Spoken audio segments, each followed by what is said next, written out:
آج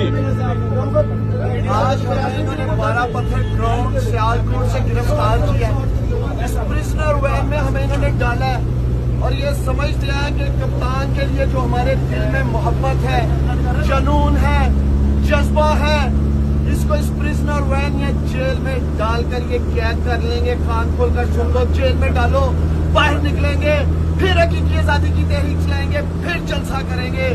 یہ اب طوفان رکنے والا نہیں ہے, یہ جنون اب رکنے والا نہیں ہے. ڈالو جیلوں میں, ہمیں پرو جیلیں, پرو پرزنر وین.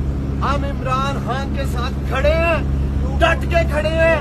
جیلیں بھی کاٹیں گے, جیلیں بھی بھریں گے, لیکن اپنے لیڈر عمران خان کے ساتھ وفاداری نہیں چھوڑیں گے.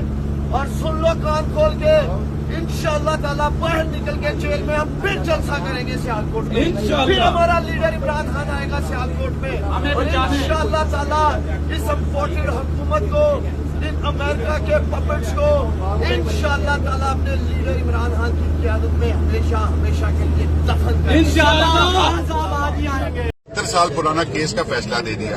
سر خواجہ آصف صاحب یہاں پہ جو 2 جلسے کر چکے ہیں, یہاں ویمن کنونشن ہو چکی ہے, یہاں پہ کرکٹ ہوتی ہے, یہاں پہ چرچے بیٹھتے ہیں, یہاں پہ ڈرائیونگ لائسنس, ڈرائیونگ ٹیسٹ ہوتے ہیں. سر اس رڑے میدان میں ہم نے سر ڈی سی صاحب کو کل کہا کہ جی ہم 30 لاکھ روپے آپ کے پاس جمع کروا دیتے ہیں اگر آپ کا کوئی نقصان ہو.